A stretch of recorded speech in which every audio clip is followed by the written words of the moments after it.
Hello and welcome back to another video. Today I'm recommending a team at every single star rating for your final career mode save. This is going to be in two parts. In this episode we're going to talk between 0.5 stars and 2.5 stars, and in the other video we'll go between 3 and 5 for people who like an easier save. So how this is going to work is I have an honourable mention and I have my first choice for every single star, except for 2 stars where I've actually couldn't decide, so I've got 3 choices instead of the regular 2. So let's get started away with 0.5 stars. So we have Cork City. You probably guessed this, they are the worst team in the game, so it makes it the ultimate road to glory. They're 54 overall, they've got an average age of just 22 years old, and they only have 2 players that are over 60 rated. I've actually got an Irish League guide coming out very soon on this channel, so do keep an eye out for that if you do decide to give Cork City a go. But I'd highly recommend you at least try them out if you want a very tough and very hard game. My honourable mention was Tianjin GMT from China. So they're the worst team in China, but they're actually the 8th richest team in real life. They're also 0.5 stars, and they've got a very difficult start because you'll be playing with 60 rated defenders against people like Hulk or Alex Teixeira, who's just going to tear you apart. So you really have to be on top of your game or really good in the transfer market for the first season, because you don't actually get that much money with them, just to strengthen and be able to survive until you can start strengthening your squad in every position. Moving up to 1 star, and we actually have a team you might have heard of in FC Vaduz. Now they play in the Swiss league, but they're actually from Liechtenstein. So the challenge for them would be to try and maybe win the league by not having any Swiss players in your team. There's not very many Liechtenstein players in the game. I don't know if there's more than 3, so it's going to be tough to try and fill your team out with them. If you're on PC, of course, send your youth scout to Liechtenstein. You won't get a very big name pool, but it's still possible to get a full team of Liechtenstein players. Give it a go. In real life, they qualify for the Europa League every single season as well. This doesn't unfortunately happen in FIFA. They are just the same as every other Swiss team, where you have to finish high enough in the league to qualify for Europa League. You don't get automatically given a place by winning the Liechtenstein Cup. So that's why I think Vaduz is such a good choice. They're my first pick, and the honourable mention would be Busan I-Park from Korea. Now they're actually owned by a corporation. This is fairly common, to be honest, outside of England. You've got teams like Wolfsburg that are owned by Volkswagen.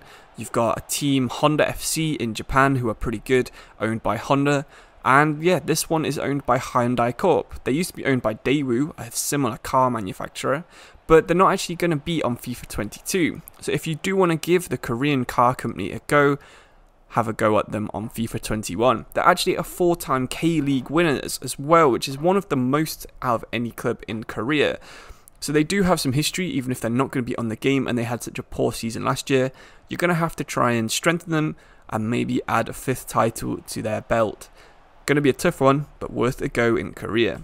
We're going to be heading back to Europe now for the 1.5 star teams. My first choice would be Östersunds FK from Sweden. Now you might remember these guys as the team that beat Arsenal in the Europa League. They actually went from the 3rd division to the 1st division and finished in Europa League spot in their first season, which is how they actually got the chance to play against, I think, Hertha Berlin in the group stage and Sevilla, and then Arsenal in the knockout rounds, which is the first Swedish team to ever actually make it into the knockout rounds in the Europa League.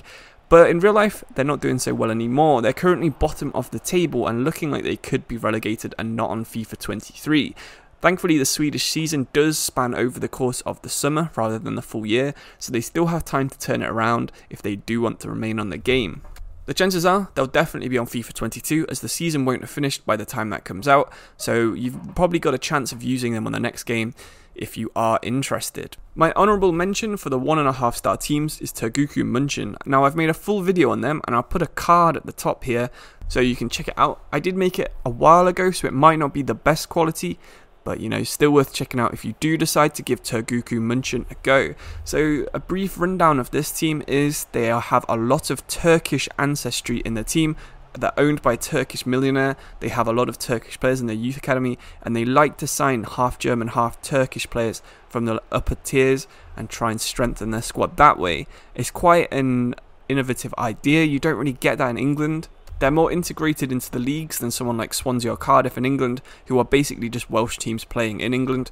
This is a German team that's favouring other nationalities, which is quite a novel idea, and it does give you quite a lot of an advantage when you're doing your youth academy, because you can justify going to Turkey, going to Germany, and then going to all the other standard German scouting nations: Austria, Switzerland, Sweden, Denmark, Poland. So you've got a really good choice here, and it's really easy to keep that balance of Turkish and German players. So I do recommend you have a go at either Tegucigalpa or Östersunds. It's very close here. I couldn't decide which one to put first, but because I've already made a video on Tegucigalpa, I went with Östersunds. Anyway, let's look at 2-star teams, and this is the one where I couldn't split them up. They've actually got 3 choices here, 3 different nations, 3 different leagues, but there is kind of a similarity between 2 of them. So first one of them is Ipswich Town. This is the team that I would recommend you go with of the 3, simply because of the ability to rise and get promoted from League 1 to the Championship and then to the Premier League. Of course, the Premier League has quite a lot of licensing. All the stadiums are in there, like almost every player has a face, it has the right commentary, the right scoreboards, the right advert boards. It's just a really good experience to actually play in the Premier League on FIFA. And honestly, that's probably where Ipswich do belong to be. They're absolutely fallen giants. They might not have the best squad, they're the 6th best squad in the league, but they do have the 3rd best budget, so there is room for you to improve their team. Ipswich are also known for having a really good youth academy, so you can justifiably have some 3-star scouts in this league, and maybe you can try and get them to Europe, where they've actually won a European competition, something not a lot of people might know about Ipswich Town, who currently find themselves languishing in League 1.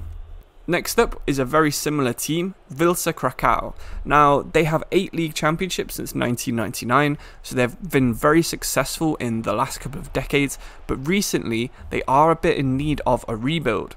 Thankfully, they do have quite a famous owner and also a right winger who's the same player in Jakub Błaszczykowski. Now, you might remember him for playing alongside Lewandowski and Royce back in about 2016 for Dortmund. He was a very good player on FIFA. He was one of the standout cheap beasts back when you had Aubameyang as a right winger, Kuba Błaszczykowski, Royce, Lewandowski. But no, now he's getting old, and he's the only player owner on the whole of FIFA 21. That's right, he's actually the CEO and full owner of this club. So if he needs a rebuild, then it's up to him to give the money. Now, Wisla is very good. I've made a whole video on the whole league, so do check that out. Click the card in the top right, as always, if you want to check out my Extra Klasa video. But yeah, I highly recommend you give Vilsa Krakow a go. I like their kits, I like the fact they have a player owner, I like their history, and also they have a pretty good record with youth academy players, so check that out if you do try and play in Poland with Vilsa Krakow. Now, the last team is Melbourne City. You've probably heard of them if you are a Man City fan, as they're part of the City football group alongside some others in Spain and of course New York City in America. Now, they're a very interesting squad. They have one standout player in a 74 rated striker. You're going to have to try and build the team around him because the rest of the team is sort of mid-60s. So it's very unusual to have a team where one player is 10 ratings higher than everyone else. I think that gives you a nice challenge to try and keep him or try and bring the team up to his level. So check him out. You're also in a very interesting league. The A-League, I've made a guide on that as well, so check the card at the top right yet again if you want to check that out and do this challenge. So I really do think this league is worth a try before you finish off on FIFA 21. It'll still be in FIFA 22, of course, because you can't get relegated from the A-League. But why not give it a go for your final game on FIFA 21? Try out a new league, because I know not a lot of people have actually tried out the A-League, and maybe see if you can add that to your trophy cabinet before the end of the year. If you've got any suggestions for any teams at any of these levels, please do let me know in the comments below. 0.5 stars to 2 stars we've done in this video, so we'll be doing 2.5 to 5 in the next one. Hopefully you enjoyed it. If you have any recommendations, like I said, let us know. I'm sure everyone would like to read your suggestions in the comments, so the more detailed the better. And hopefully I'll see you in the next video, which will be coming out very soon. Thank you all for watching. Check out my other channel if you want to see FIFA 21 gameplay instead of guides and tips. And I will see you very soon. Cheers. Goodbye.